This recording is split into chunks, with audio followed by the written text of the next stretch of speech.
team, that our team, the line, I don't believe we can go out with the same offensive. I don't think we have to change our offensive line to an extent. You know what I'm saying? I don't think you can sit there and say, well, we can just sign Zeitler, sign Glasgow back. I think Glasgow's 1 year, I think. And then automatically it's going to be back to being a number one or number two or number three deep offensive line in the league. I don't believe that, man. I think that this team has to, and we kind of got exposed. We did. To me, I thought we kind of got exposed in the 49ers game on our offensive line. We got away with it, but with the things that we were doing because we were just overwhelming them, offensively, that type of thing with big chunk plays. And I think, well, let's be honest, I think the thing that we have seen, especially when David Montgomery got hurt, I thought our offensive line was sort of like in no man's land a little bit. They were still blocking, but I think Jameer is more of a reaction, see the whole boom a little bit quicker and maybe don't wait for the play to develop quicker. I mean, like the patience like Dave Montgomery. So I think that was kind of a transition a little bit for offensive line. I don't think nobody really want to admit that because they want to keep saying we got Decker, we got Ragnow, we got Penei Sewell, and then just everything's going to be fine. And I think that's totally the wrong approach, man, coming into this draft. Fans that's mentally stuck on who they like. Yeah, man. And who they're my guys, and I want to keep my guys around. Yeah, to me, Glasgow, I've seen enough. You know what I'm saying? Glasgow totally got exposed, man, to me. The last couple games, the Washington game, he was the whole offensive line wasn't good, against the Commanders. That's number one. But what up, John? I just really believe that this draft that we're gonna hit some guys. Well, the Lions can hit it out the park with offensive line, man. And I think that the key to our team, the key to our success, the key of remaining an elite team in NFL is the offensive line and the defensive line. I mean, we'll get into the D-line. I love these shows, man. I didn't think we was going to start hitting these shows so early because I still thought we had 2 more games to play, but it is what it is. You know what I'm saying? And it's a huge off season. Yeah. Yep. Yeah. It's huge, man. In the Senior Bowl, I'm just give you credit, man, for your draft insight, your the kind of scout you are. I mean, you've turned me into a guy that I kind of know what to look for when I look at a player. I just don't look at the school, look at the helmet and say, oh yeah, this guy's going to be good. Look, I said that when Aaron Murray was quarterback for the Georgia. Yeah, just automatically thought Aaron Murray was going to be good. Oh my God. You know what I'm like saying? When we all thought Aaron Gibson was going to be a great offensive lineman because he was huge and he went to Wisconsin. Yeah. Oh yeah. Ryan Dame went there. Yeah. Remember your boy was talking about his helmet? Yeah. Yeah. When I saw his helmet, I'm like, dude, that was the ultimate pause back in the day. When I saw his helmet, I fell in love. Like, really, dude? Right, yeah. Because even Ian Book, I was wrong on Ian Book. That was my guy, no quarterback from Notre Dame. I think Saints wound up drafting him, but that guy's a backup quarterback, man. Sometimes I think Ian's a potential offensive coordinator probably somewhere. Yeah. So I think with these shows coming up, I really do think, we hit the Senior Bowl, we hit, the Shrine Game, just players that people just don't got to look at that can be an asset to our team. So got some breaking news real quick. I don't know where Ralph at, man. Ralph just sent me this via Woodward Sports that Antoine Randall is going to Chicago. Oh, wow. To join that staff over there. Wow. Yeah. Yeah, because it just 2 minutes ago. Yeah. Good job, Ralph. I thought that I read something that Randall was gonna maybe be promoted to assistant head coach. I thought, but he's got to be getting promoted, definitely. Yeah. Good for Randall. I mean, and I don't think, and this is what I want to say, okay, about our staff and about the media. I've heard a lot of people say, "Oh, well, it was some friction between Ben Johnson and Dan Campbell." And where's the proof? What are you talking about, man? Where's the proof? I can't stand when people do that. Yeah. Anybody can make a graphic and go on there and say, I heard sources say, but nobody has brought anything concrete to what they heard from anybody. It's just Yeah, sources. it's so stupid, man. Listen, those guys deserve to get head coaching jobs, man. Ben Johnson and Aaron Glenn. I mean, Yeah, to Brent. me, I think Hank Fraley staying on board, you know what I'm saying, with the squad too as well. I think So he ain't take the Seattle job? no, I I know he heard, had that second interview a couple of days ago. yeah, I heard Hank Fraley. I think I seen it came across on Instagram that he was gonna be part of the running back. What was kind of funny was I thought Scotty Montgomery was the running backs coach, but I did see he was offensive line and a running game coordinator now for Hank Fraley. So to me, that was kind of weird because my antennas went up unless Scotty Montgomery's going to be the OC. You know what I mean? I thought that was his area. So, yeah, I'm going to just say this about Chicago. I'm just going to say this about this team, even though it's not Chicago content. They picked the right guy for Caleb Williams. I do think that this team could be a problem. Only this is why I'm going to say this. They need two guys on offense, right? Let's just say, since we talking draft, they took the best offensive lineman, even though they took Darnell Wright last year, and somehow they took Ashton Jeanty. I think that would be, oh my God, that would be a situation. If the Bears wound up I was thinking of this, if the Bears somehow got Ashton Jeanty, you know what I mean, for that team, man, because that's kind of what they need. You know what I mean? You can try to sell me DeAndre Swift all you want. Yeah, that's fine, but they need a Jahmyr Gibbs type, and I think that. Yeah, I agree. I think he's probably the perfect lead back for them. And then you Mhm. pair a guy like Roschon Johnson with him. Oh God, it could work. My only question with them is there's unquestioned leadership over here in Detroit. Dan Campbell. People may question Dan Campbell as a play call or this and that X and O's guy. We don't have any proof to really question that either. He spent time in Miami. He spent years in New Orleans under Sean Payton. So I'm pretty damn sure Dan Campbell can call plays and put things together. But if you're looking at Chicago, where's the leadership? Like, nobody across the league questions Dan Campbell's ability to lead men. Mm-hmm. And I want to give a shout out to Coach Hugh Jackson, because I talked to him asked him his thoughts on this a few days ago, and congratulations to him on his new spot, matter of fact. And I asked him about leadership. And there's a difference between a guy being a bright mind offensively, and being able to put you in positions to be successful offensively, and a guy who can actually lead a locker room full of alpha males. So I think we're gonna find out in Chicago, will they be able to move the ball offensively? That's possible. It's pretty sure. Yeah. They've got talent. They had talent this year. But when I look at Caleb, and I'm not as down on Caleb personality-wise as a lot of other people, I do think he's a guy who mentally, he's pretty bright offensively, and he's going to challenge you. He's going to challenge his coach. He's going to challenge people around him. I just think that's Caleb's part of his whole mental makeup. But if there is no leadership, you're going to need somebody. We talked about Aaron Glenn possibly before any of this even happened. Aaron Glenn, I felt, would be better for him over Ben Johnson. Now, Ben Johnson may be better for Caleb offensive-wise, scheme-wise, and everything, but I think if we're talking about somebody who will have a better impact on him as a man and as a player, I think Aaron Glenn probably would have been better for him and Chicago for that defense. But, that's neither here nor there. That's just my opinion. Yeah. But I just think that they have what we have? Do they have the grit, the toughness? They got talent over there in Chicago. Do they have the leadership? There's a lot of questions to be asked. Yeah, to be answered about Ben over there. Yeah. Like you said, man, it's interesting because, like I said, the media throws stuff out there and say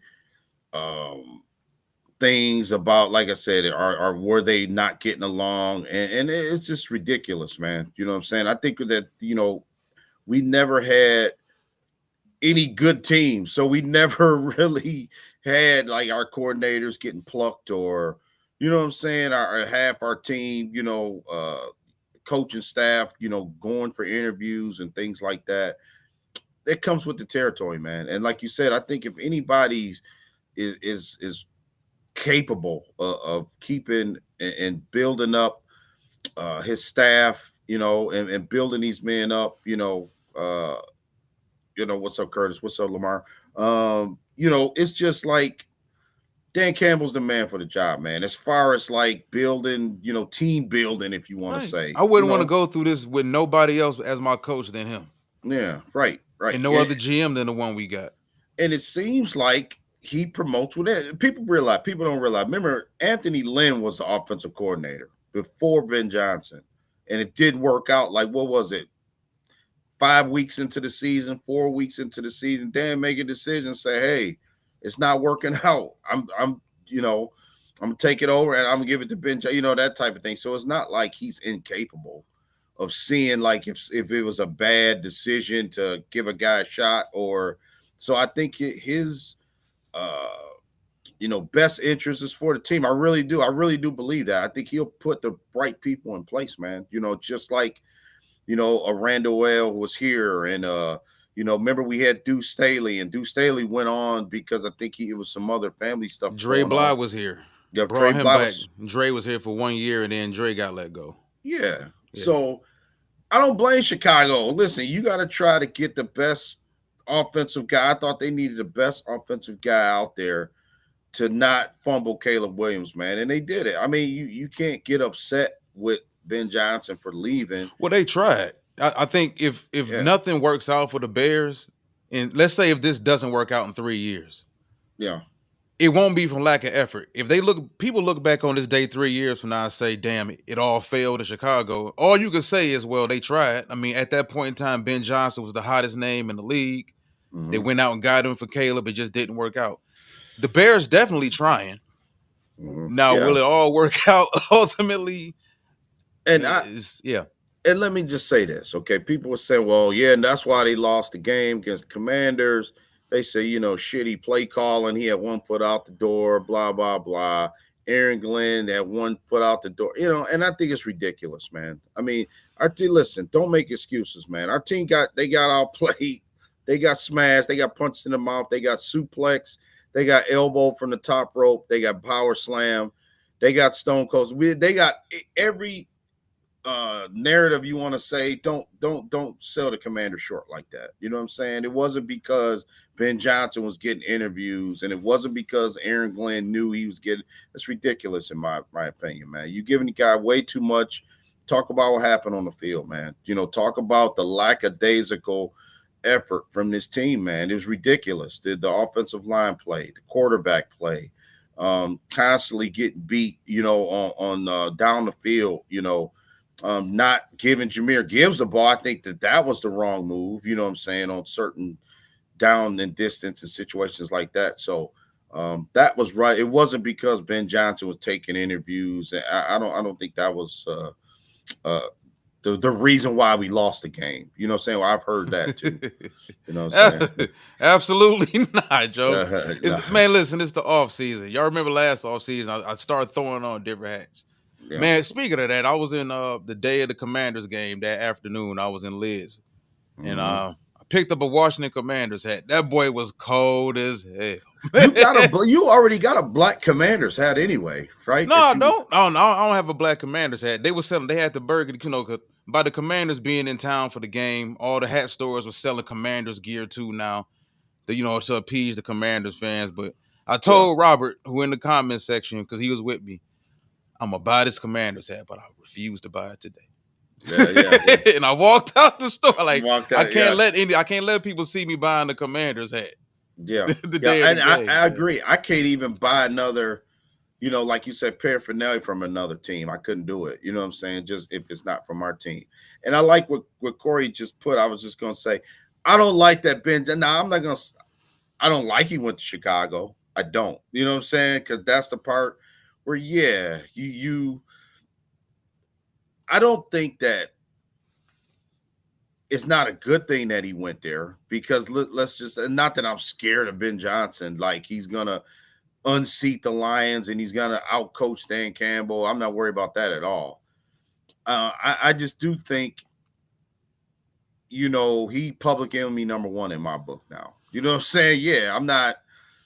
Nah, man. You know what I'm saying?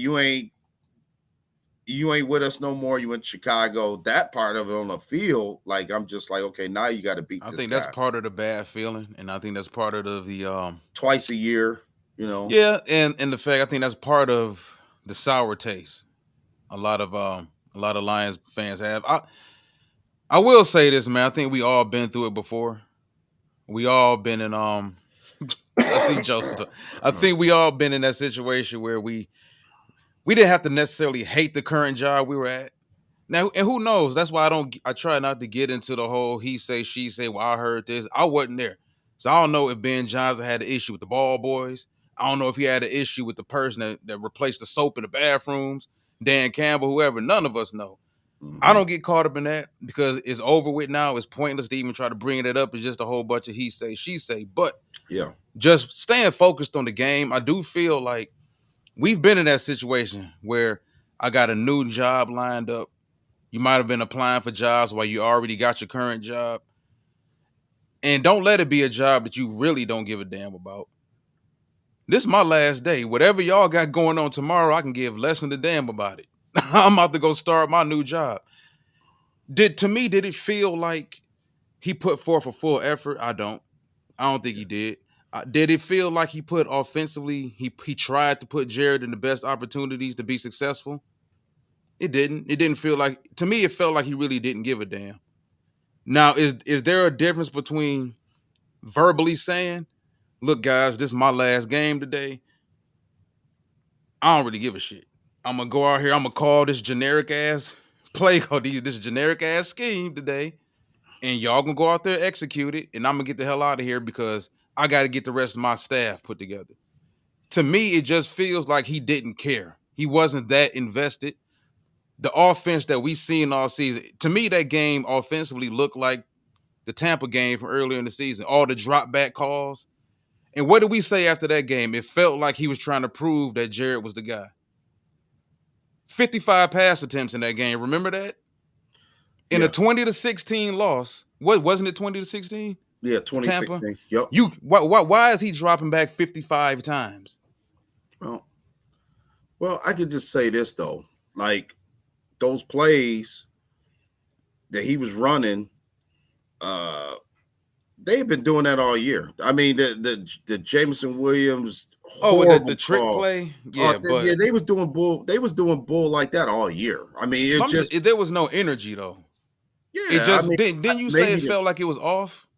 Like the first drive, it was dead. The first drive was dead. The 3 and out, starting to set in the tempo with an injured Montgomery. Then the very next drive, Amik Robertson breaking his arm. Like it just everything felt dead in that building. The offense had no tempo to it, no pace. It was just.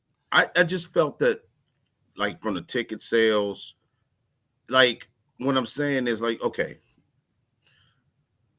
when people like real fans say, you know what, I'm going to sell my ticket to maybe this guy who might not even be a fan like me, right? And may not.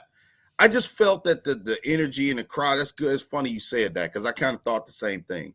Because we even scored the first touchdown, I think it was. And like you said, it seemed like the building was kind of like not rocking like the other playoff games. And the reason why I brought up the crowd was, you know, you got people that can afford that ticket and may not be a diehard Lions fan, like the guy who had that seat and say, you know what I'm saying? And say, you know what, I'm going to sell it to this guy who might not be, you know, fan. He might not cheer as loud. He might not be a casual, you know, fan like me. You know, he might be a casual fan instead of a fan person, you know, however you want to say it. But so, yeah, I think that the building was dead. I agree with that.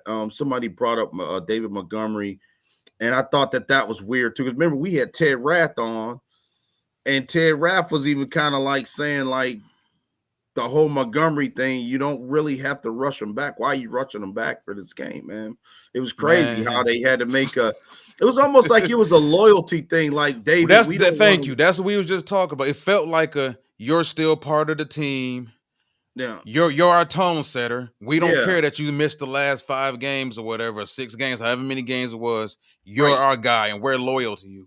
And And it's like they we just don't kept want to doing win it. this. Right. We don't want to win this without you. We want you to experience this too. And it's like everybody knows Dave Montgomery's a part of this team. You don't have to force it on. You know what I'm saying? We know that. So yeah, I mean, I do think the only thing that was alarming that Jahmyr Gibbs didn't get it more touches because he had over 100 some yards, but he only had 14 Russians in the whole game. So yeah, I do think that, but I think the quirky play call, what was it, the 4th and 2 that me and you both was screaming at the TV, and they wound up throwing the no, when Jared fumbled the ball, I think that's what it was. Jared fumbled the first turnover. But yeah, all those other calls, I just thought that it just, like you said, it wasn't no zip. Even St. Brown, he had 8 or 9 catches in that game. It just seemed like he was kind of like not the same. You know what I'm saying? It was weird, yeah, man. I The whole think game. instead of going up 14-3, you wound up turning the ball over in the red zone, and the Washington Commanders wound up scoring on that drive. The play, and whether people say, I get it. St. Brown says what he says. St. Brown's also a classy player. I don't expect him to come out and be a Lance Stevenson to somebody and say, "Oh yeah, you know what? Screw that coach. He didn't have us prepared." He's gonna say that. Everybody in this organization takes the high road. But I think when you're up 7-3 and you're driving, and Jahmyr Gibbs is averaging 11 yards per carry. He's averaging a touchdown, not a touchdown, but he's averaging a first down per carry. Yeah. And you get in the red zone, Yeah. and it's 3rd and 1, and it's obvious that the Commanders are bringing extra heat.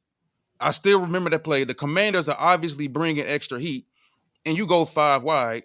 Well, actually, you go 4 wide, and then you motion Montgomery, you motion Jared Goff's only protection to help him if his linemen get beat. You motion Montgomery out in pass route.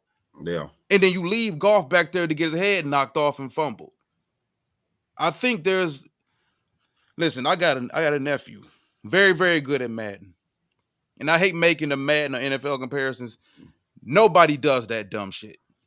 And I'm just going to be as point blank about it. You don't do that dumb shit. Not in the red zone. Even if you wanted to throw the ball on 3rd and 1, I don't have a problem with that. But you don't obviously see the heat is coming, and you don't account for none of the hot men at all. Yeah. You left him back there to just get hit.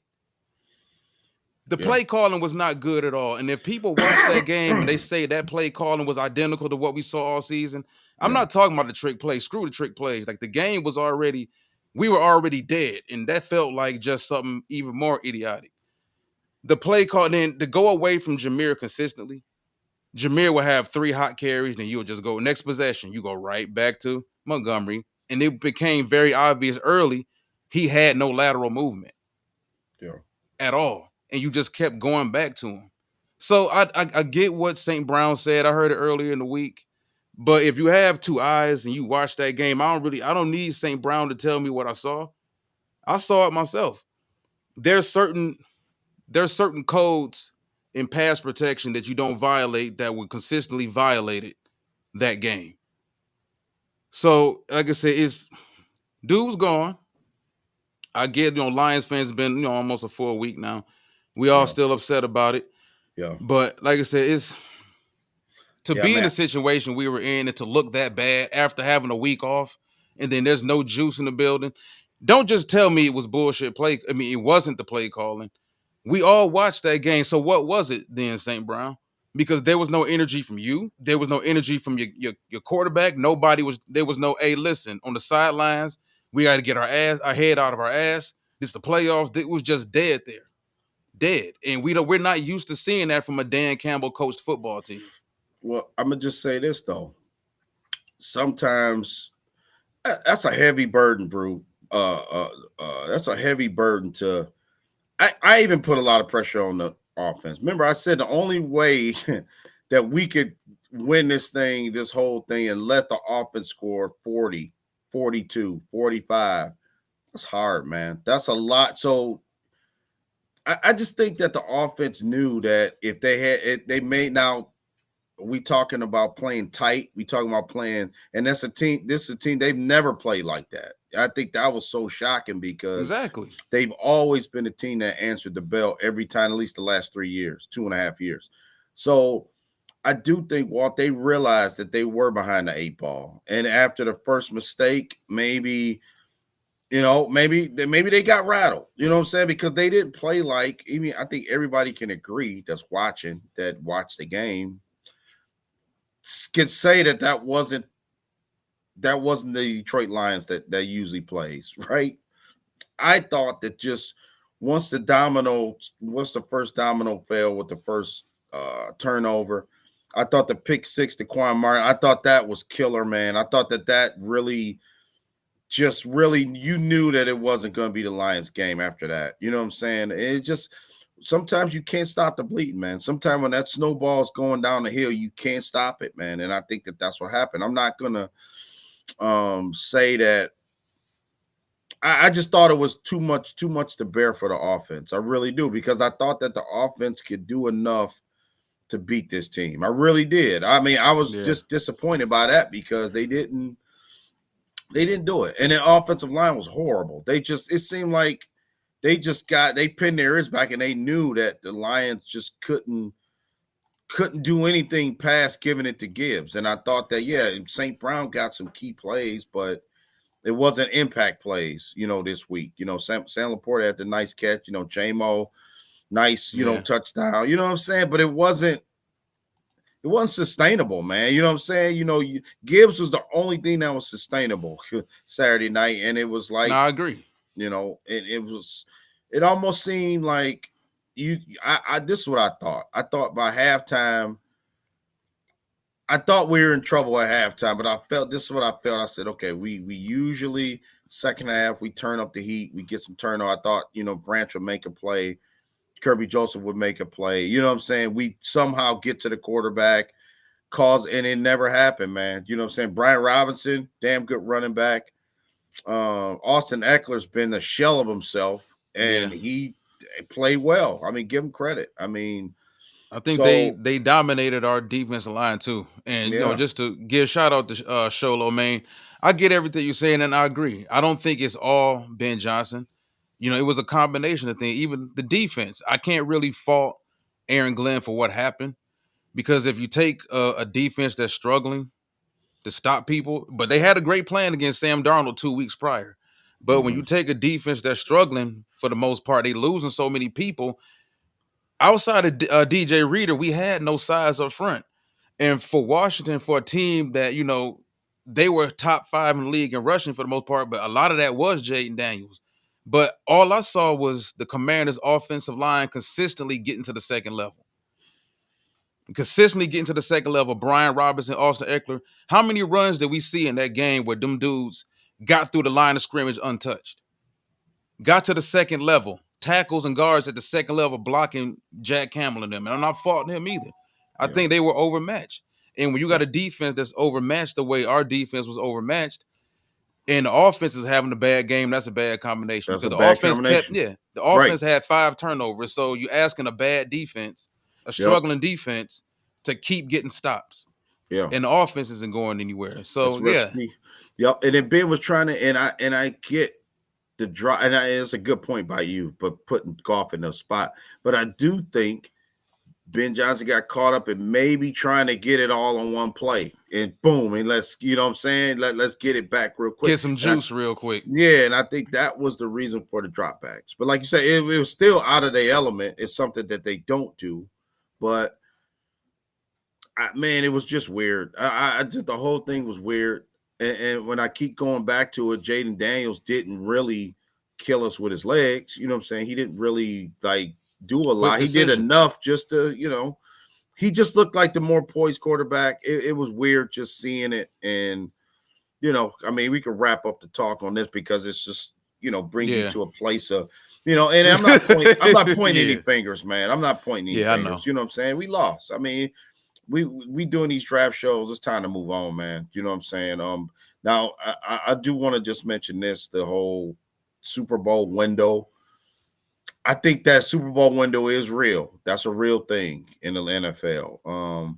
Do I think the Lions still in that window? I think it's about halfway open. And I'm just going to say only because the coaches left. You know what I'm saying? Because I do think it's got to be new continuity built up But Definitely. we still got all the players. I mean, and then we're gonna Yeah. add to this team. So the Lions are still an elite team, man. I just think that it just ended like we didn't want it to end, because I'm telling you, we wasn't planning on doing none of these shows yet. You know what I'm saying? And it's like now we got to do it. So Nah, yeah, I get it, man. I think if you look at what we do have, and we talk about this like every all season, you can't really focus on what you don't have, because what you yeah, no longer have is out the door. So what do we have left? Damn good GM. yeah, He not gonna just blow through the cap and just sign a bunch of bum ass players. He's gonna be frugal. Now, does he have his things? He does his philosophies that you and I don't always agree with. This, sure, but we got a damn good GM. We got the culture set in place. Head coach is set in place. All of our key players, whether people want to argue it or not, we got 6 or 7 players who are all considered top 5 at their positions in the league. yeah, And all of those dudes are either 26 or under the age of 26. And yeah, all of those dudes were born and bred in this culture. So all of these draft picks we got coming up too, all of those players are going to come in, and those players are going to be born and bred into this culture. We got a yeah. ton of talent, and I like what Mark Slayer said on his podcast a couple of days ago. He's the only person I actually seen that actually spoke up for us about all this. You know, everybody's talking about what this team is losing. This team, he said the same thing. They've got a damn good GM. They got a damn good head coach who has his hands all over the pulse of this team. His heart is in this team, Yeah. and they've got a ton of young talent. So they're not going anywhere anytime soon. Yeah. You know, so like I said, I'm confident we'll be okay ultimately, man. It's just we're not the only team historically that's had to go through this. You know, we all understand we're not the only team that won some games, had some offensive success, some defensive success, and then wound up losing a bunch of players. I mean, players or coaches for the matter. I'd rather be in a situation where we lose the coaches, because at least we grew the coaches that we are losing, which gives me confidence that these dudes can grow and pick the next guys, and we'll ultimately be pretty much okay. So. Yeah. And I just want to say one last thing. I do about the Lions this season. I do think home field does matter. I really do. I mean, it didn't matter for us this year, you know, based on what happened. But we get home field next year, you know what I'm saying? But it may not be 15-2. It might be 13. You know what I'm saying? This was just an unprecedented year that you had to get 15 wins to win the whole, you know, to get the top spot. You know what I'm saying? I thought that was unique about this season, where it felt like, excuse me, it felt like the last 4 weeks was a playoff setting anyway for the Lions. You know what I'm saying? And it seemed like just the strain, the whole, you know, gotta have it games at the end of the season. I thought, and let's be honest, not that I'm making an excuse, I thought it really took its toll on this team, man. You know what I'm saying? I remember the 49ers game to me felt like a game that maybe we could have took the foot off the gas, and we didn't, and we went in there and just mollywopped that team, you know what I'm saying, and got ready for the Minnesota game. I thought the Minnesota game, they played as well as they can play on defense, you know what I'm saying, and I think that was just so much. That game took a lot out of them, man. Took a lot out of them. This is a 17-game season. Yeah. So, and Dan even said it as much in the post-game press conference. He said, listen, man, he said, you know, you got guys that are beat. Their bodies are beat up, man. You know, not that you given crap. I mean, I'm pretty sure it's the Chiefs, Buffalo, Commanders, Eagles all say the same thing, man. Them guys are beat up, you know, but they, you know, what's making the love for the game and what these guys want to accomplish and goals, I think, is keeping them going, man. You know what I'm saying? To finish, they see the finish line, you know what I'm saying, and they want to run through the finish tape. So, yeah, man, it's just disappointing. But dude, the like season felt so long and intense, though. Like, can you imagine? Like, y'all really want to go to a 20-game season? Right. Like, dude, like it just. The seat, man, we talked about this last couple of weeks, man. It felt like we played all 17 weeks. Yeah. Mentally. And you want to add 3 more games to this, man. But they would have to add another bye. Because what this team did, we would have been, if we would have went on to win the Super Bowl after having a bye week in week 4? Was it week 5? After week 5. Yes. If we would have went on to win the Super Bowl after having a bye that damn early, we would have had to been considered one of the greatest teams ever, because it's crazy, man, that they had the bye as early as they had it. had all the injuries they had the second half of the season. Well, it all started week 7 with the in the Cowboy game with Aiden Hutchinson. But and somebody just mentioned that in the comment section. It's like you know how it is when you down by 30 Yeah. in the NBA and you go on a run in the second half or whatever, third quarter, fourth quarter. You exert so much energy cutting that 30-point lead down to 8 that by the time you cut it down to 8, you just gas out. And then the opposing team just go on a little 10-point run and then just push the lead right back up. It felt like we put so much effort and so much heart into this season that by the time we got to the playoffs, and that could be it too. Maybe I'm overthinking it. Maybe the team was just dead. Yeah. Even though they had a week off, maybe legs was dead. Mm-hmm. You got to factor in this weather. It's been bad cold here too. Yeah. The last 2 weeks, and that has a lot to do with it as well, man. I think that's the reason why Ted said a lot of players like to rehab in warmer weather. Mm-hmm. You know, it could have just been a bad combination of things. Maybe that's all it was. I don't know. But at the end of the day, man, it's all over, and we can move on to this. Yes. This is the most fun time of year, man. Detroit Lions 2025 draft picks. Yes. We picking 28th in the first round. Second round, we picking 60th. 60th. Ain't it 60th? Let's see. 30, we picking number 60. That just sounds terrible. Yeah. Yep. Okay. So then you talking about we get the third round because before we didn't have a third round pick. We get the compensation pick from the Aaron Glenn signing with the Jets. That spot is to be determined. Fourth round pick to be determined. We don't have a fifth. I'm pretty sure Dan Campbell and Brad Holmes are probably working on getting us a fifth. We got a sixth, which is to be determined, and we got 2 7th-round picks. More than likely, I seriously doubt if they make any moves with those 2 7ths. Those 2 7th-round picks probably will be packaged with something else to move back up. Yeah. Maybe get a fifth or whatever it may be. But so this team got a lot of issues, man. I think it's mainly depth-wise because ultimately, at the end of the day, if we would have had 3 or 4 players, there's a good chance we probably beat the Commanders that game or whatnot, and we go on to win. But Hutchinson coming back, Aleem coming back, other guys coming back. We got depth issues. We got size issues at certain positions. We got athleticism issues at certain positions. We're going to start out today with the offensive line, man, because we've been talking about the O-line since last offseason. Decker's getting long in the tooth. He seems to be getting injured and nicked up more and more with every passing season. Excuse me. Penei Sewell's top 5, top 3, top 2 offensive linemen in the league, regardless of left side or right side. Frank Ragnow, when he's in there, he's still one of the best centers in football. Top 2, top 3.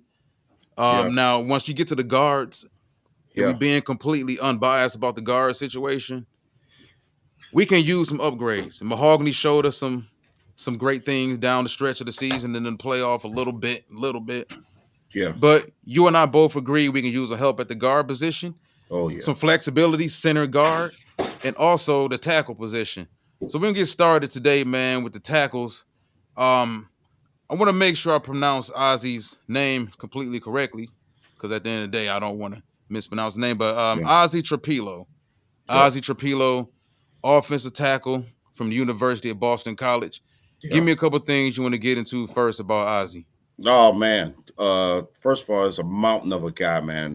The perfect guy to have on your offensive line. 6'8", 309 pounds. Like I say, University of Boston College is becoming a hotbed for offensive linemen lately. You know, remember we went the Christian Mahogany route last year, from Boston College and turned out to be all right pick. But this is what we need. While we need a guy like this size, athleticism, right now, defensive rating, he was rated on Draft Buzz having a 75% defensive rating, meaning he wins 75% of the time. He's great in pass blocking, which that comes key because we have, the weapons we have, 89%.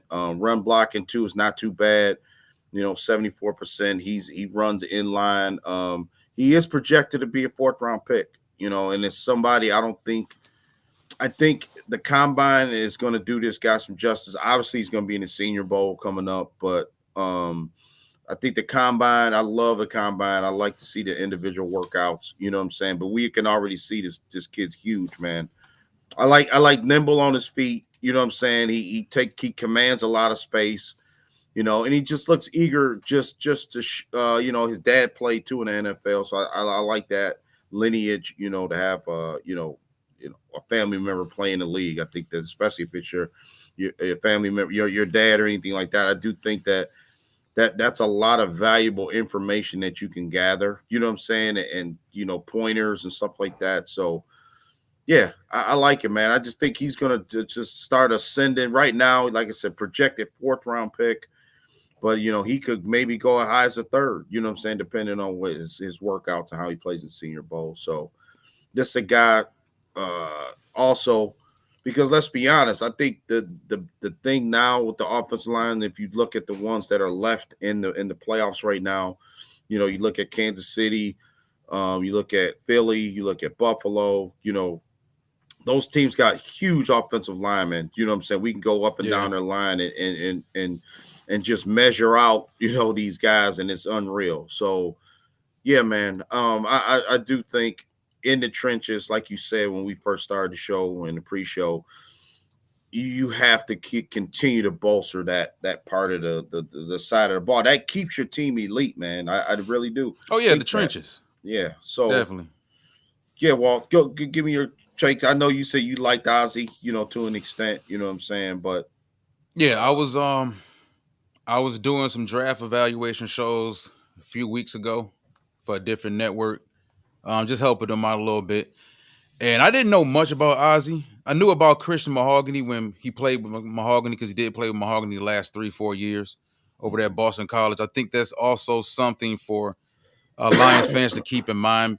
Also, with another tackle we're going to talk about in the next couple of weeks from William and Mary, another guy who played with a guy who's currently playing on our roster in Kobe Sourcedahl. But yeah, I'm going to get into my scouting report on Ozzie a little bit.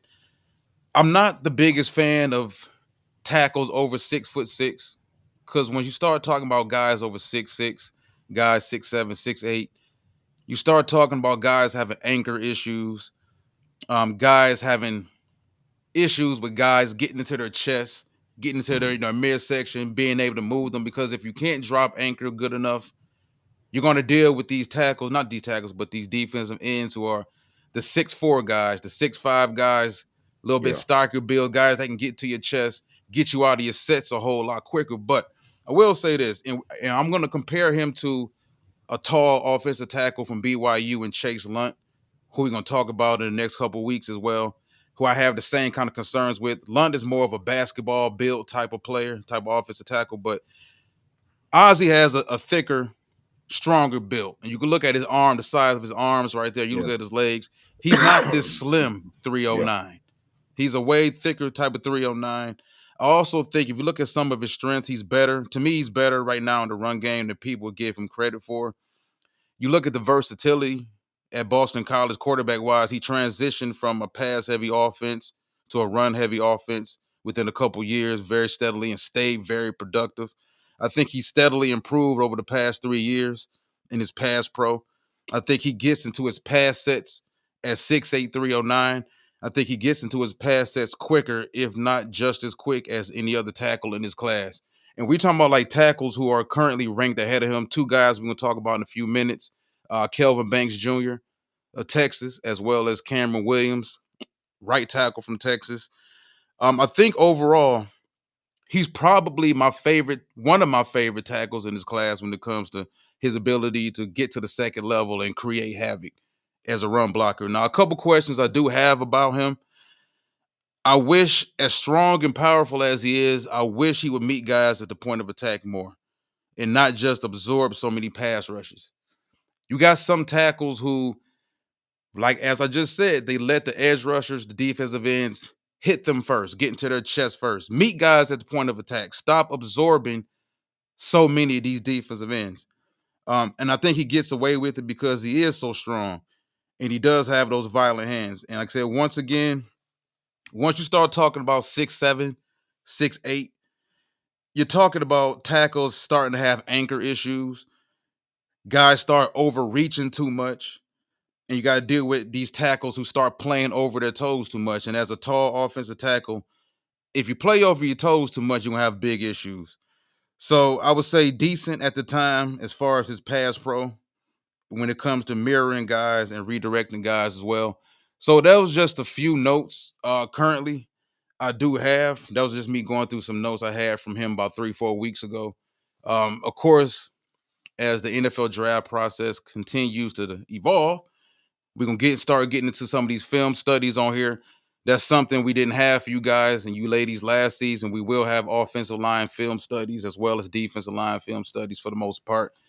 Those are the type of film studies that are the easiest to do because you can see everything right there for what it is. It's kind of hard judging cornerbacks and linebackers in the film studies, even though you still have to do it. We still have to do it. But I think Ozzy's a guy who, once you start seeing the overall athleticism he does have, and the potential he does have, you're talking about the bloodline, the pedigree with his dad being in the league, he has some tools. And this class is full of 6'6", 6'7", 6'8" tackles. It's really strange, man, that a lot of these guys who played tight end in high school are now transitioning to playing tackle in college. And I think that's a easy way to point to where, at least why we're getting so many tall, more athletic offensive tackles coming into the league now. So anything else you want to say about Ozzy before we move on? No, because I just want to see him in the combine. You know what I'm saying? He's just a guy that, really intriguing, man. Especially, when we get to the center of this, I want to see, the measurables, the individual workouts, and then I'd be really concrete.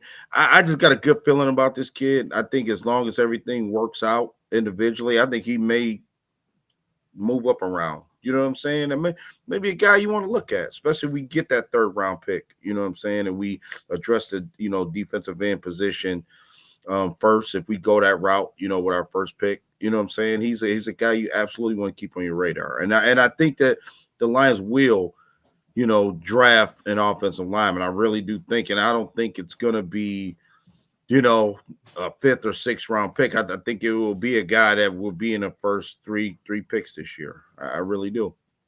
Because that's a need. It's a need. As much as people don't want to admit it, it's a need, man. That's what we need. Yeah. And I think also when you consider how bad, and we've been saying that for the last 2-3 years, how subpar the tackle play has been in the league the last few years. I think center guard play, as far as the interior of the offensive lines, has been pretty good last few years coming out. You and I raved about Cooper Beebe last year, who the Dallas Cowboys saw enough in to take it the 2nd round. And as Lions fans, we're not trashing what happened.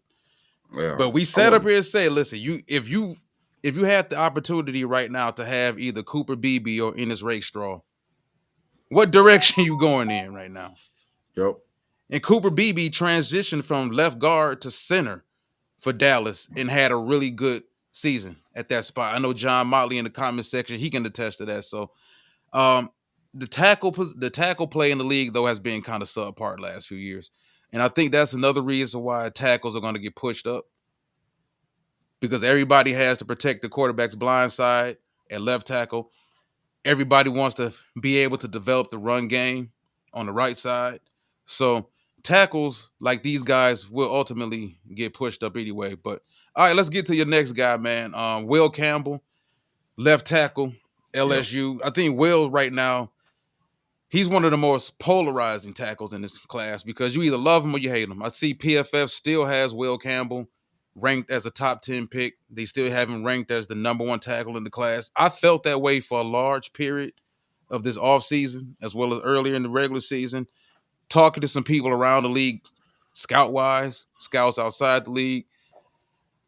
Most people, the opinion on him has gotten kind of unanimous that he's going to be a guard at the next level. Now, whether you feel he's a left guard or a right guard, that's neither here nor there. Will got a lot of good characteristics, man. And before I get into my thoughts on Will, I'm going to get into your thoughts on Will Campbell. Yeah. Man, listen. He's only given up 5 sacks in his career from a freshman standpoint, till now. I really do think Will Campbell is way better than I thought. You know what I'm saying? Initially, because I thought, a lot of guys get a lot of hype until you actually play. I watched a lot of LSU games. He just seemed like he just smooth in his approach. You know what I'm saying? Maybe he don't bring it as much every play, in the big games. Maybe he has a couple lapses. Like I say, he did give up 5 sacks, which is excellent in a collegiate career. I don't know if he's playing in the Senior Bowl. I didn't see him on the roster, so that's why I kind of had to step back a little bit and kind of watch and see if he's going to play in the game. But anyways, I do think, oh man, Will Campbell's a prospect, definitely first round pick. You know what I mean? Like you said, it's going to be funny to see which offensive lineman that the NFL teams, fall in love with first. You know what I'm saying? And see what the first guy going to come off the board. You know what I mean? Which domino's going to fall first. But I like Will, man. 6'6", 324 pounds. Definitely mean streak, man. Big, strong human being, man. You know what I mean? And that's another guy that would be excellent. And I do thought he might be oversized to be a guard, but kind of not really. I think that's where the league is going, man. I do think that position is getting more versatile than ever before, Walt. You know what I'm saying? You're getting these oversized guys playing a position, or maybe he could move to the right side, you know what I'm saying? And then ultimately, like I'm just saying, if he played for the Lions, maybe Penei Sewell could move to the left side and he could be more on the outside on the right, you know what I'm saying? That type of thing. But I like Will Campbell, man. I obviously I got him ahead of not the guys that you're gonna bring, maybe Cam Williams, you know what I'm saying, the other guy we're gonna talk about. But I definitely think he's a top first round pick. You know what I'm saying? Can't wait for the combine because then I'll have more of analysis, more tape on this kid. He's just consistent. He's smooth. I mean, I maybe needs a little bit the lateral movement might not be as great as some other guys that be in the class with him, but I just think it's a place for Will Campbell. Absolutely. Yeah. I was a big Will Campbell fan last couple seasons. Remember when he came out, All-American, Army All-American. I will say this. The more I watched Will Campbell this year, he was still solid. There were some things that I didn't like at tackle. And I make this comparison. If listeners, I know you remember this name because we discussed his name a couple years ago. Any of the listeners out there, especially if you're a Michigan fan, Michigan State fan, Ohio State fan, whatever fan of a Big Ten team you are, you remember Pete Skoronski from Northwestern, right? Mm-hmm. Oh, yeah. Yep. And there were a lot Plays of for Tennessee, right? Yep. There were a lot of the same type of questions about Pete Skoronski. I'm not a big arm length guy when it comes to tackles, as long as you have more size. When I look at him, though, to me, he's got an awkward type build to be a tackle at the next level. The arm length does scare me. When you're talking about a smallish type of live tackles, you're talking about a guy, I think he was 6'3", 6'3 and a half, 6'4". We're gonna find out the truth. We're gonna find out the truth at the combine, for real. But the arm length does scare me. And when I heard the arm length, we're gonna find out his true arm length at the combine. But from scouts, when I heard the arm length that they got from LSU, that does scare me. Because you're talking about an arm length that's shorter than what Pete Skoronski's arm length was. And if you're kind of smallish at the tackle position and you've got short arms and you're not the most athletic, I think he's athletic enough if he had more size, but he's also not the most athletic playing on the left side. And then if you're talking about moving him to the right side, is this somebody that you want to anchor your run game behind? That's a whole nother question, because if I'm going to throw you at right tackle, I need to for damn sure be able to anchor my run game behind you. That's a big question. I think he's more of a guard. I think he's a very violent offensive lineman, very powerful, and his lack of arm length won't hinder him at all at right guard or left guard. I still think he's a hell of a player. I think once the draft process starts to really unfold and some of these other names start to come out, guys who are bigger than him, a little bit more athletic than him, guys who may have higher ceilings from a physical talent standpoint than him, we'll start to see the water will actually start to, find its level. But I will say this, man. If he starts to slip late first round, he starts to slip to 20, 21, 22, 23, depending on what team is picking around that area in that range, I can see Detroit falling in love with a guy like him because he does have the versatility. Will you give him a shot to play tackle at the next level? Depends on the team he goes to. But if you view him as a guard from day one, which I hear a lot of scouts around the league do view him as a guard, I don't have no problem with it. If he fell to 28 and they took him as eventually an understudy or a replacement to Graham Glasgow for next year, or what's his name? Kevin Zeitler, a replacement for Zeitler next year if they decide to let Zeitler or Glasgow go. I have no problems with it, man. I have no problems with it at all because I think Will Campbell is that versatile of a player. Don't know about playing center. Center's different. Haven't heard much talk about him potentially moving to center. But I think he for damn sure can be a pretty good guard at the next level. Yeah. But I want one of those big, those. Listen, last year I was high on Zach Frazier. Remember, it was Jackson Powers Johnson, and it was the two guys I kind of fell in love with in the draft process last year. BB. So, yeah, Cooper Beebe too, from Kansas State. So, yeah, I mean, I do think we got to cash in and get a similar type, or close to it in this draft. You know what I mean? To both that offensive line needs some a little bit of a maneuvering. You know what I'm saying? And that's fine. If you want to bring Zeitler back one more time, that's fine. I wouldn't sign him long term. Obviously, his age won't even require him to get at least not from us, I don't think.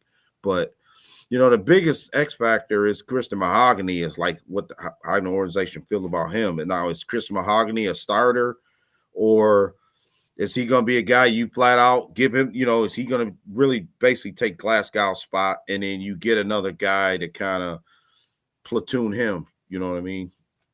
So I think he's going to get every opportunity this offseason because they do like him. Yeah, he's got a ton of experience at Boston College.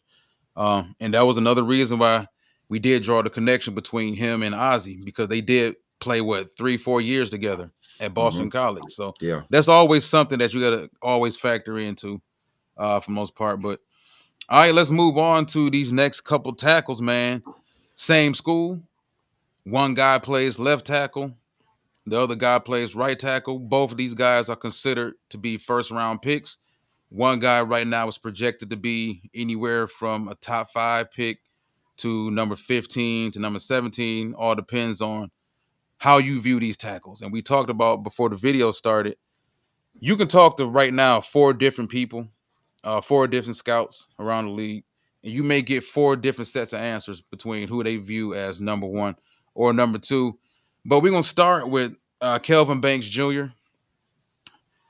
of Texas, 6'4", 320 pounds. I'm not sure how true the 6'4" is. Maybe closer to 6'3", I don't know. But this is a guy that, now this is different. He has a different set of issues. He has way longer arms than I'm about to say Pete Skoronski, but way longer arms than Will Campbell. I view him as a better overall prospect, man. You're talking about a guy who got the numbers up there. He had 1,543 career pass pro snaps. That's only 4 sacks in 3 years. He's only given up 4 career QB hits. Yeah. Very violent striker, high physicality. Yeah. He's a guy that gets to the second level. He gets out in space and moves very well. When he gets to the second level, he's a guy that looks for action. And what I mean by a guy that looks for action, when he gets to the second level, him and Cam Williams, we're going to talk about Cam in a minute. I think this is a testament to the Texas offensive line coach and how those tackles are coached at there, because those guys get to the second level and sticking to Banks. He gets to the second level and he's consistently looking for action. He's looking for linebackers to drop down on. He's looking for defensive tackles who may have fire zone. He'll go get those guys as well. Very durable. Very, very durable. Talking about a guy that hasn't missed any starts in a very long time. Yeah. Thick, stocky build, solid arm length. You can see his arms right there. He's a guy who's projected right now, like I said, to go anywhere from the top 10 to the top 20. I don't expect Kelvin Banks Jr. to be there at 28 at all, because he's that elite of a prospect. But he's a guy that once you start talking about offensive lines this time of year, and with there not being a concrete, consistent number one overall player, Yeah. number two overall player, any of these guys can go anywhere, and you can see a guy like Banks fall, anybody fall, depends on what favorite flavor those teams have in regards to offensive line. But what are your thoughts on Kelvin Banks Jr.? Because I know you told me you were very, very pleased with Banks Jr.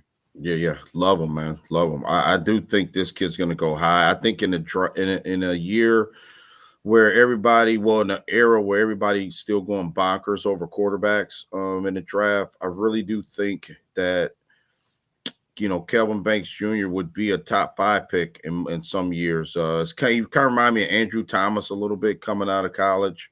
Damn good comparison. And I was trying to Yeah. find same exact body type. I think he's got longer arms than him, though.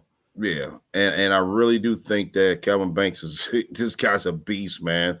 Of course anybody can fall. You're right, but I think that this guy right here, man, no way this kid falls past. I'm looking at the draft order right now. I had to look it up just to prove my point a little bit. Tennessee, Cleveland.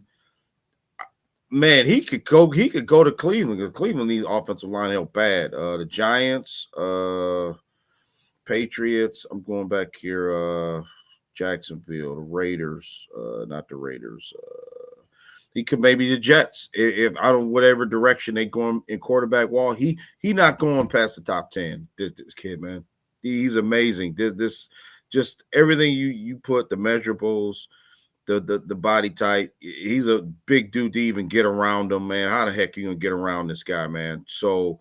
I think right now he's ready to plug and play, that type of thing. I just think he just has to get his footwork together. I think that when guys are that big, 324 pounds, usually I didn't watch how light he was on his feet. That would be the only one thing. If he gets caught flat-footed a lot, he may have to, have problem with holding and stuff like that in the NFL, rules and stuff like that. But man, this guy right here, if he leans on you or he able to get leverage on you, good night. It's curtains, man. You're not gonna be able to get around this guy, especially in rush the quarterback. You know what I'm saying? The run game, maybe that could be the one thing. Maybe he needs to, kind of get the run game and the schemes and like I said of an NFL. But basically, heck, Sarkisian, Texas ran basically a pro offense anyway, right? If I'm not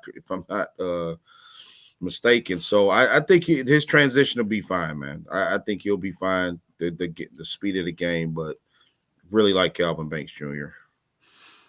Yeah, I think and we just being fair, and I'll give some of the questions I do have about Banks. I think his handwork is a little raw for right now. Mm-hmm. His homeboy down the line of scrimmage and Cam Williams, who we're going to talk about in a second, to me has better handwork right now.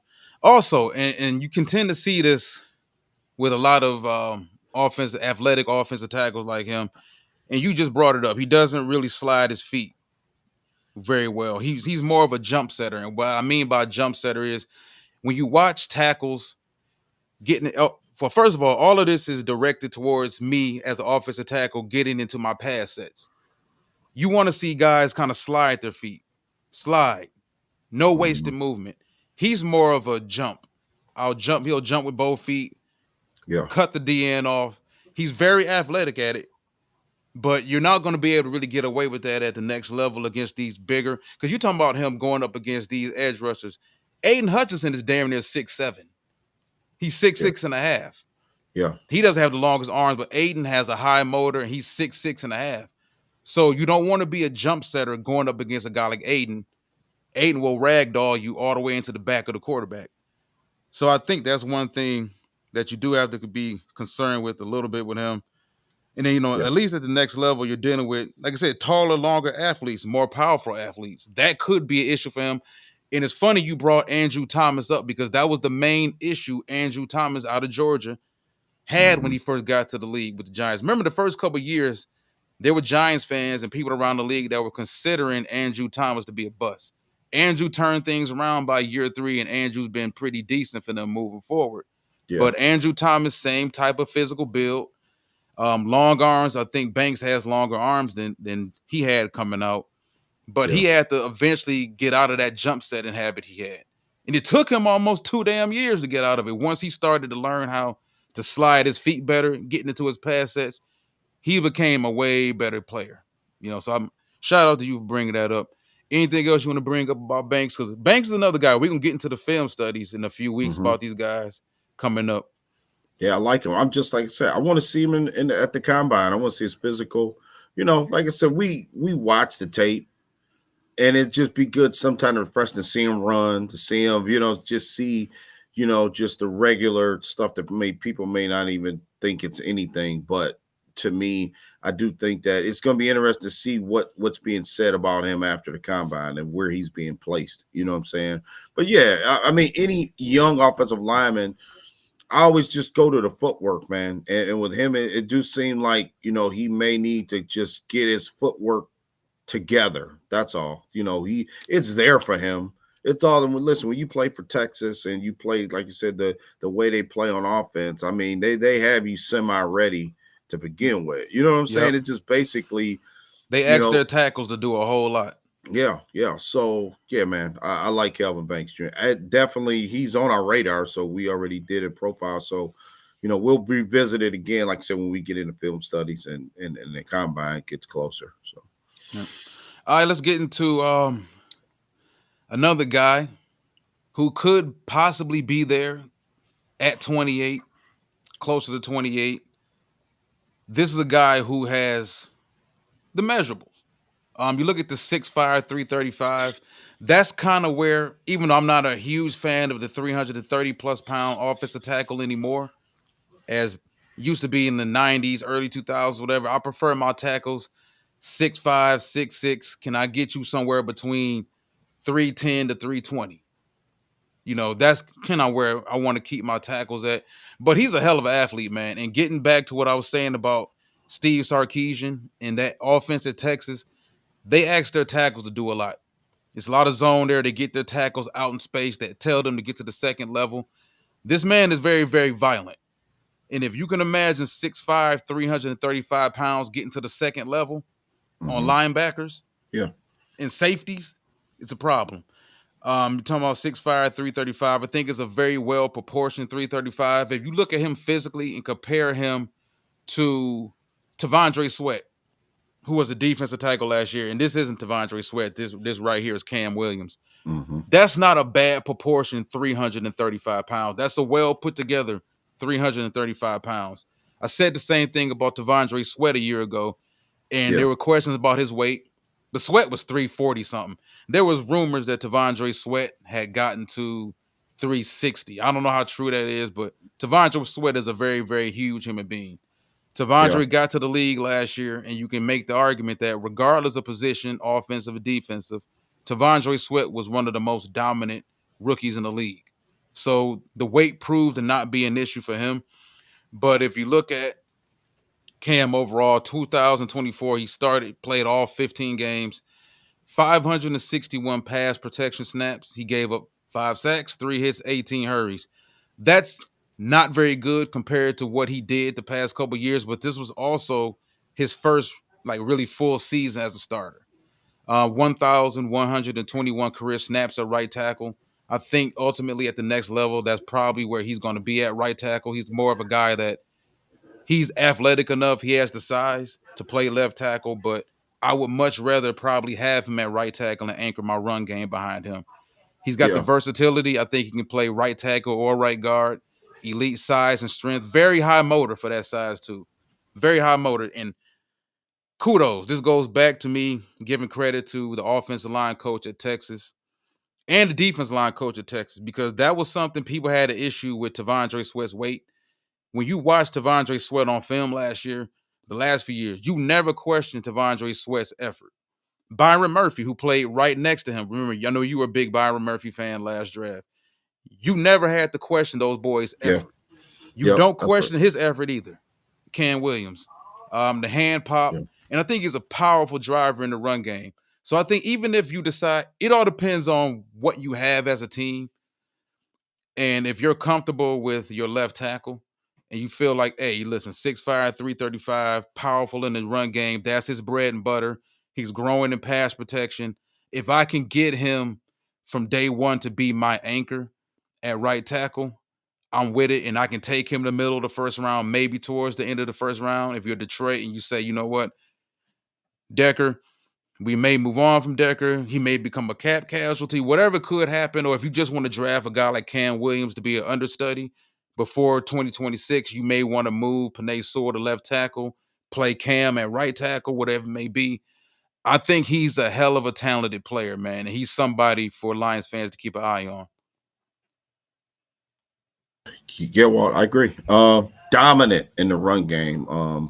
When you told me about this guy immediately, I went just to look at some stuff about the running game. His comparison, I don't see it, but they say Graham Barton is a comparable guy from him. Graham Barton went last year to the Tampa Bay Bucks. I think he was from Duke, first round pick.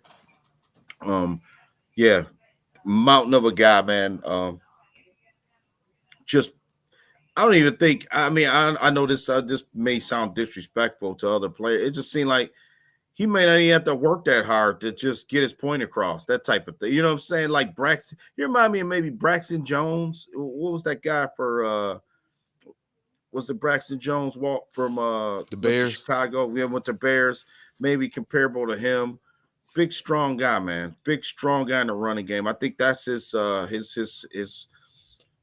suit is his hands, his upper body strength. I think that part he'll be able to wow teams. I think teams are going to wow when they see this kid, man, because he's so strong, man. And I think that strength is needed, especially to play the position that he plays, man.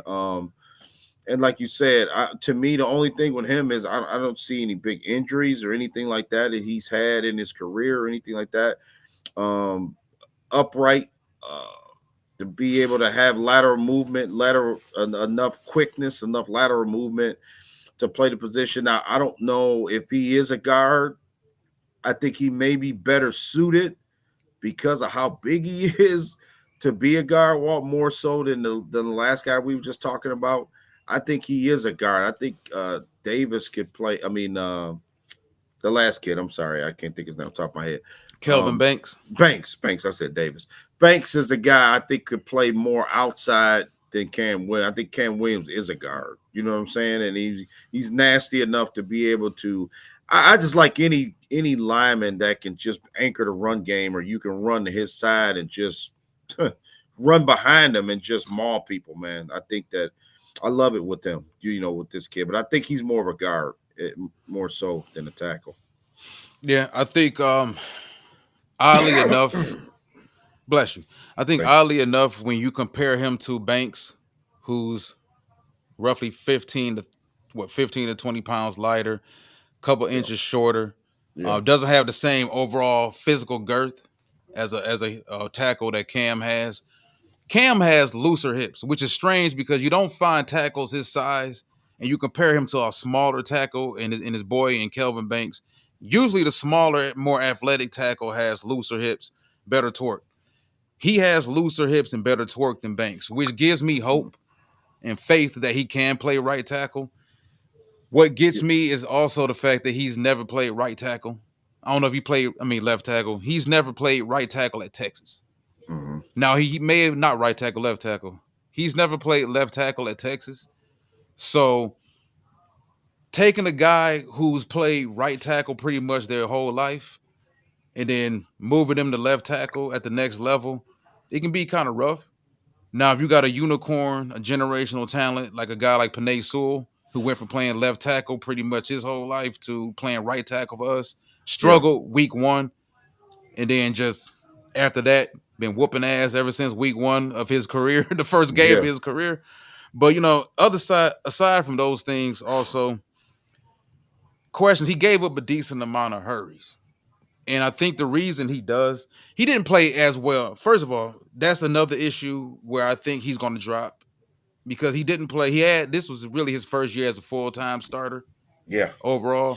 And he struggled. And what I noticed with him, smaller, defensive ends, faster guys, quick, twitchy guys, explosive guys gave him problems. And once again, when you get to like tackles his size, he has an issue with reaching too much. And I go back to the scouting report, reach too much, he plays over his toes.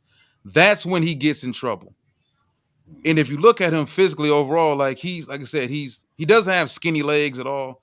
No. But he's a slimmer, big dude.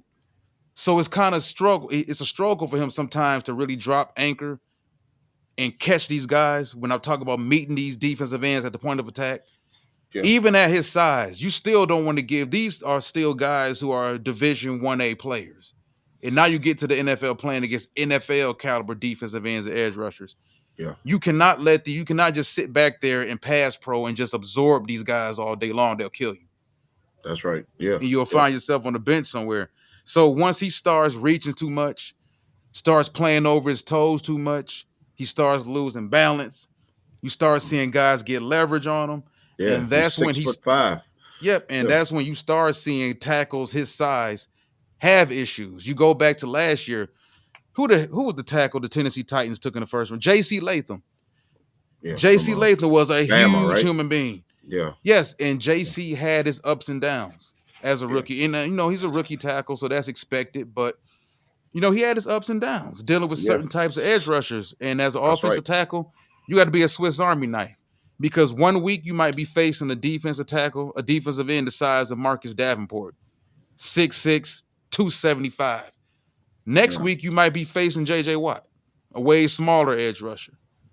Yeah. So you got to be a Swiss Army knife as a tackle. You got to be able to have an answer for everything that these tackles, these defensive ends can throw at you. But I love his upside. I think he has a very high ceiling. He's around the size I like him. Mm-hmm. You know what I'm saying? At right tackle, I'm cool with him at right tackle being 335. At left tackle, I'm not too cool with that at his size and his athleticism overall. But you go back to last year's draft, bring up another guy, Talise Fuaga, out of Oregon State. New Orleans Saints took him. He was pretty decent this year at right tackle. There was discussions about potentially playing him at left tackle. I said last year's draft, no. Talise is a right tackle. That's the guy that you anchor your run game behind, and he's done a pretty good job for the Saints. So, anything else you want to say about Cam Williams? I know you wasn't that in-depth on him yet. We're going to get in-depth on it because we're going to go through the joint Texas offensive lines film report, which is going to be both of them guys on the board. We're going to go through the entire offensive line for Texas overall and evaluate those guys. Someone asked me, well, why didn't he play more early at Texas? I'm like, well, if you go back to the last 2 or 3 drafts, man, Texas now has some offensive linemen go. Cosme was a few years ago, but was it Christian Jones? Christian Jones, the tackle that went. Did he go to? I think he went to the Commanders last year. They've had some tackles get drafted, so it's not like he was just sitting on the bench because he couldn't play behind a bunch of stiffs. Like they had some good tackles, and it's a situation where it's just his turn. Yeah. It's his turn, him and Banks. Anything else you want to mention about Cam, though? No. I want to just, again, I want the combine, more film study will tell the story on this kid. You know what I'm saying? To be, it will determine the fact, where he's going to be pegged. You know what I'm saying? Obviously, I think it's some other guys, just as good as Cam Williams. I got another guy I mentioned was John Connerly from Oregon. You know what I'm saying? We could maybe do something on him that I would maybe prefer over Cam Williams. But that, like I said, 6'5", 335. I do think lateral movement for him, a guy his size, will be something that can be coached.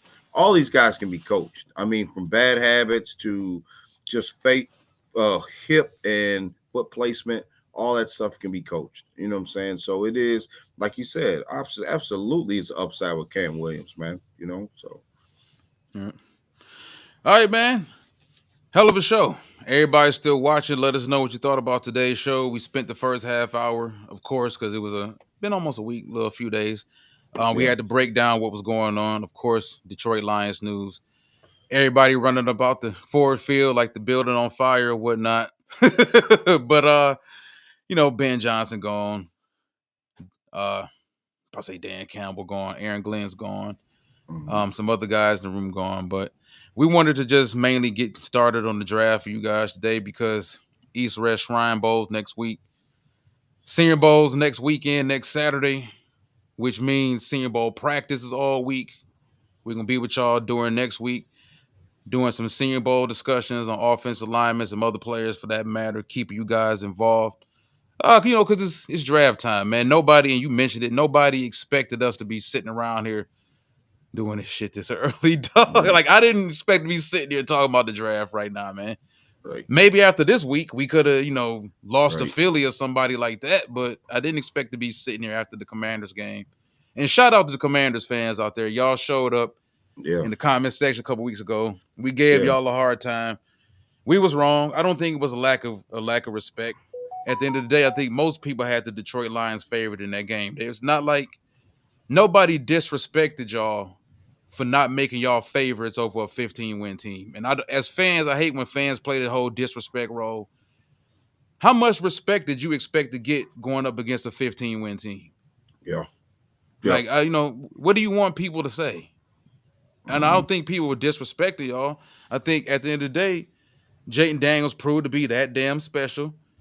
The Commanders came prepared to play offensively as well as defensively. Terry McLaurin showed up. He's tremendous, man. He's tremendous. Brian Robinson had a good game. I think y'all, Yeah. Washington Commanders, y'all offensive line had a really good game against our defensive line for damn sure. Yeah. And y'all deserved to win the game. We played like shit, and Washington deserved to win the game. Facts. Yep. But yeah, we got a whole lot of draft content coming for y'all coming up. We know Lions fans, y'all stacked and stoked.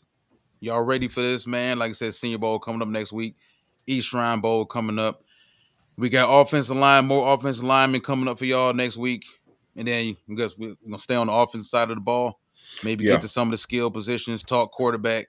Talking quarterback going to be interesting, man. Yeah, this is an interesting year for quarterbacks. It really is. Yeah. So. Yep. All right there, man. Anything else you want to say to these great fans before we get up out of here? I mean, I just want to say, to just put a bow on the season. We haven't done that yet. And, first of all, thanks everybody who always chime in every week, man.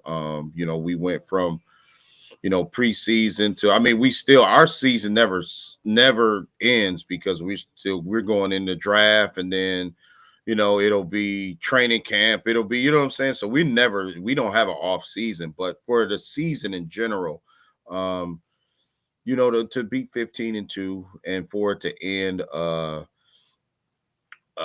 way it did, it was disappointing. You know what I'm saying? But I know the reality is this. I know that it's not over for us as a organization. You know what I'm saying? It's not. It's really not. It's disappointing how the season came to end. Listen, Baltimore went home. You know what I'm saying? I mean, not that you know what I'm saying? A lot of teams lost. The Rams had a shot and went home. Only one team wins the Super Bowl every year. You know what I'm saying? Two teams go, but one win.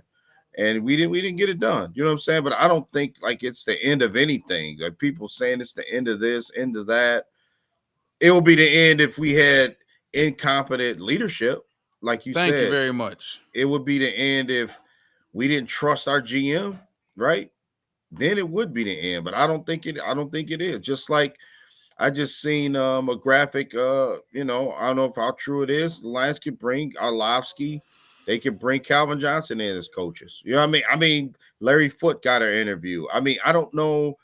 People just think that the world's going to stop because of our world's going to stop in Lions. Because listen, and then I don't want to take none away. It's a big loss, Aaron Glenn and Ben Johnson. It is. You know what I'm saying? But the only thing I worry about, not worried, but going into next year that we may not be as good, especially early in the season, is adjusting to new coordinators. You know what I'm saying? It may be a situation where it may take a whole year, maybe the end of the year, where we get some continuity, or the following year. You know what I'm saying? So listen, our window's not closed. The organization's not going to go back to what they were. We don't have to worry about that. You know what I'm saying? So that's all I want to say. Me unmute myself. I mute myself every time you're talking. I show my respect. Yeah, I couldn't agree. I couldn't agree more, man. I think that loss to the Commanders to me felt like an NCAA tournament kind of loss, where you be the number 1 seed, number 2 seed, and you happen to run up against a team that you don't know a damn thing about. You ain't played them all season, and their style just jumps on you, and there's nothing you can do about it. And I said this, And the you Houston mentioned game. that. You mentioned Yeah, that too. You said a team yeah. that you haven't played before is dangerous. Yeah. Yeah, you look at the Houston game, man. I wasn't surprised that Houston did to the Chargers what they did to them, because I said that before the game. If you're not used to the Houston and what they do with their front seven, Houston will jump on you and they will cause you a whole lot of problems. Look at us. They gave us problems for the first 3 quarters of that game before we finally managed to pull things out and win in walk-off fashion. But Yeah. if you're not used to seeing Houston and you haven't played Houston all season like the Chargers didn't, Mm-hmm. Houston will catch you by surprise. And I think that's what happened with Washington. You talking about a mobile quarterback, a quarterback that doesn't turn the ball over. Their type of offense, everything is paper cut, a whole lot of lateral, a whole lot of play action. They lure you to sleep and then attack you downfield like they did with the perfect throw to Terry McLaurin, the throw they had to De'Ami Brown. That type of stuff, you can watch it on film, but if you haven't seen it all year, it's rough. And we look like an NCAA tournament team that got jumped on by an 8 seed. Or not, or a 12 seed, or was it? 15's always beating 2s in the Yeah, NCAA. 14 beat a Yeah. 3. Yeah, yep. That was Yeah, a good analogy. That's exactly what it was. I agree. Totally agree. So, all right, man. I want to thank everybody for joining us, man. Appreciate each and every one of y'all who joined in for the live. Appreciate each and everybody. Appreciate everybody. Yeah. Who gonna jump in and watch the video on YouTube for the next few days, weeks, hopefully, for that matter. Remember, hit the like and subscribe buttons. We really appreciate it. We will be back very soon to bring y'all more NFL draft content. Till next time, One Pride.